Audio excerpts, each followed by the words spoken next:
Today, we're diving into something super important. How to love yourself through building self-trust. Have you ever struggled with self-doubt, broken promises to yourself, or felt like you couldn't rely on yourself? If so, I'm going to share real experiences and practical tips, with the most important tip being the last one, to help you learn to trust yourself more and flourish with self-love. Self-trust is the foundation of self-love. So think of self-trust as the bedrock upon which self-love is built upon. If you don't trust yourself, your emotion, or your instincts, how can you ever fully really love yourself? Self-trust means knowing that you have your own back no matter what. Believing in your own ability to navigate life and follow through with the commitments that you set for yourself. If you struggle with self-trust, it can constantly feel like you're second guessing and hesitating.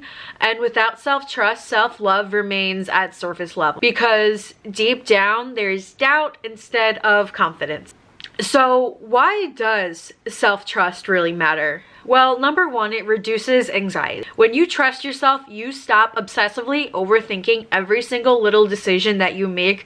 You trust that no matter what happens, you can handle it. And this is what's going to quiet the mental noise and self-doubt that you have within yourself. Number two would be because it strengthens self-worth.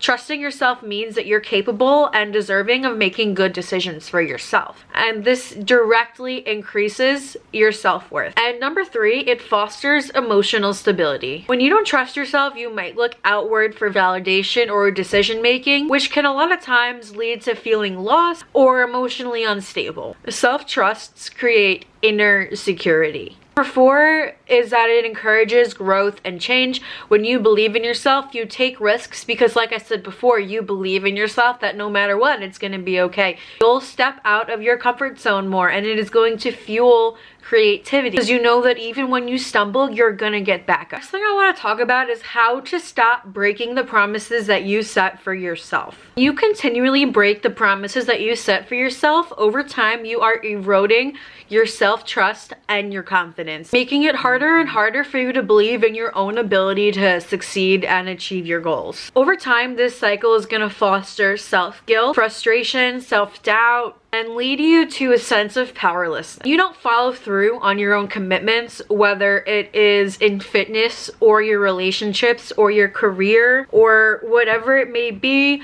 You subconsciously reinforce the idea in your head that your word isn't good enough, that it doesn't hold any value. This not only affects your motivation, but it can also spill into other areas of your life. The promises you make to yourself over time diminishes your self-worth and sense of integrity, whereas keeping the promises that you make to yourself, no matter how small, builds confidence and builds momentum and a deep sense of self-respect, proving to yourself that you are capable and worthy of success. The biggest thing for me that broke my self-trust was my own relationship with alcohol. I would tell myself that I wanted to stop drinking or cut back, but I wouldn't share these thoughts with anyone, because I knew that if I kept these goals to myself, it would be easier for me to break that promise to myself. And I can remember sitting there many times, literally crying, taking sips of alcohol, because I so desperately, because at the time I was so addicted that even though I knew it was hurting me and I needed to stop doing what I was doing, I just couldn't do it at the time. And not speaking up about it made it so much harder to quit. But once I finally said it out loud, I felt like I had to follow through with my goals and my intentions, because I felt at the time that if I didn't, I was letting down everyone else around me. And while that isn't sustainable long term, over time, it allowed me to build that confidence in myself, so that now the trust that I have in myself has skyrocketed. And I don't only do it because of the fear of letting others down. I truly learned to do it for myself too, because I want what's best for myself. And one of the most important things to do is, when you're feeling unmotivated, is to remind yourself of your why, which is your deeper reason behind commitment, and visualize the person you're becoming through the consistency that you are putting in. So if I can rebuild my self-trust after all of that, you can too. And it all starts with little small steps that I'm gonna share with you for the rest of this video. Something that I started doing recently is speaking to myself as if I am my younger self. And for a little backstory, I have borderline personality disorder, and oftentimes living with BPD can often mean experiencing intense self-criticism, where even making the smallest of mistakes, where to the normal person wouldn't seem like that big of a deal, to me it will feel like the end of the world. And the urge to punish myself for such small minuscule mistakes can be so strong, because living with BPD I experience things to the max. So shifting my internal dialogue to one of compassion made a huge difference. So I speak to myself as if I were my younger self, the little girl who was doing her best, who loved love, who deserved love, kindness, patience, and understanding. This perspective helps break the cycle of self-blame and replaces it with reassurance. By doing this, you create space for healing, growth, and self-acceptance, reinforcing the truth that your mistakes do not define you. Would you ever call your childhood self a failure for making a mistake? No, of course not. So why would you speak that harshly to yourself now? We all tend to be our own worst critics, but if you want to build self-trust, you have to start speaking to yourself with kindness. Instead of always saying, oh, I'm always messing up, tell yourself that I'm learning, I trust myself to do better next time. Because we need to learn from our mistakes and not beat ourselves up from them. This shift in self-talk is a game changer, because self-trust and self-love isn't about never making mistakes. It's about knowing when you do, you will grow from them, and you will handle them, and you will grow from it. The next thing you have to do is keep your boundaries strong and don't say yes to everything. This is a super important concept, especially for someone who is working on loving themselves. Saying no can actually be a deep sign of self-respect, yet can feel so difficult to so many people, especially those who struggle with people-pleasing and fear of abandonment or low self-worth issues. So why is saying yes to everything actually self-betrayal? Well, it's because when you agree to things that don't serve you, whether it's taking on extra work or going out when you don't really want to go out, or overextending yourself emotionally, you're reinforcing harmful beliefs in your own head, such as my needs don't matter as much as others, or I have to earn love and approval by saying yes to things, or if I say no, I'll disappoint people and then they're gonna leave me, which are all not true statement. The truth is, every time you override your own needs and happiness to prioritize keeping others happy, you're prioritizing their comfort over your own self-respect, and that is going to slowly chip away at your self-trust and self-love. Think of it like this. Have you ever had a friend who was constantly disrespecting your needs and disregarding your feelings, even when you would speak to them about it, how they're making you actually feel? How did that make you feel? I'm assuming not very good. And I'm also assuming that you would continue to start trusting them less and less and less. Well, this is what you're doing to yourself. If setting boundaries is hard, don't feel bad. It's not your fault. You can rewire your mindset and learn that saying no is actually a form of self-love. And by doing this, remember that saying no doesn't have to be harsh or rude. It can be kind, direct, and firm. And if someone pushes back and tries to fight you on this, you don't owe them an explanation, and you should reconsider having this person in your life with all honesty. And if this happens, just say, I'm sorry, I can't. Thank you for understanding. And honestly, you don't even have to say sorry, because you shouldn't be sorry, but if it helps you by saying, I'm sorry, I can't, but thanks for understanding, then there's no wrong in doing that. When you start setting boundaries, you're going to start feeling lighter and freer and more control of your own time and energy. You're going to build self-trust because you're showing up for yourself. You attract healthier and more respectful relationships into your life, and you teach others that your time and energy are valuable because you value yourself. People who truly care about you won't be upset or hurt when you set a limit. They will respect it. Another important thing that I have talked about so many times on this channel already is to allow yourself to rest without guilt, and the only reason I'm talking about it again in this video is because resting without without guilt is one of the most radical acts of self-love, especially when you're working towards big goals like yours. When you deny yourself rest, you send yourself the message that productivity is the only thing that gives value, which is not true. So, why is rest essential to self-trust? Well, 1, rest recharges your motivation. When you push yourself nonstop, you burn out. That's just the truth of it. I've been there many, many times. But when you allow yourself intentional rest, you can return to your goals with fresh energy and creativity and enthusiasm. Number 2, ignoring rest breaks down your self-trust, because if you constantly override your body's signals such as fatigue, stress, or burnout, you're training yourself to ignore your own needs, and why would anyone want that? This creates a disconnect between your mind and your body, making it harder for you to trust your own instincts. And number 3 is that guilt-free rest is a form of self-love.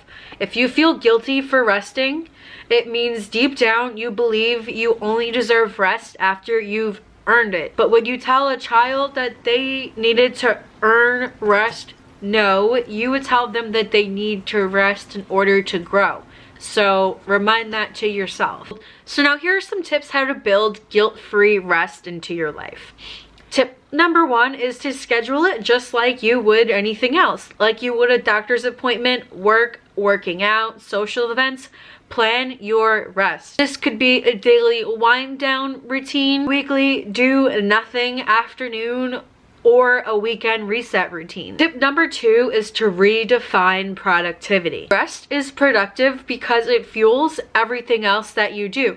Think of rest like filling up your car with gas. If you never stop to get gas, how are you ever going to continue to keep driving? This is how you need to start viewing rest, because without rest, like I said, you're going to burn out and you're not going to be able to keep going at your fullest potential. Tip number 3 is to tune into your body's signals. Start noticing when you feel irritable or exhausted or uninspired. These are all signs that you need rest. So respond to these cues with kindness instead of ignoring them. And tip number 4 is to make rest meaningful. Isn't just about laying in bed, which is also a form of rest. That's totally valid too, but it is much more than that. It can be anything that nourishes you. So reading, journaling, taking a long walk, or sitting in silence, breathing deeply, doing a puzzle, enjoying a nice cup of tea. So many things can be considered as rest when you treat them as such. Okay, so now that we have learned how to prioritize rest, we're going to learn to celebrate small wins. Self-trust is like a muscle. It strengthens with repetition and consistency and acknowledgement of progress. Often when struggling with self-doubt or insecurity, we focus on what we don't do or haven't done instead of focusing on all the amazing things that we have done and achieved and accomplished. And that is why celebrating small wins is so crucial. They matter because they reinforce positive behavior. You train your brain to acknowledge effort, you train your brain to recognize progress as value, and that makes it so much easier to stay motivated to continue working towards bigger and bigger goals. Also, they shift your mindset from self-criticism to self-compassion.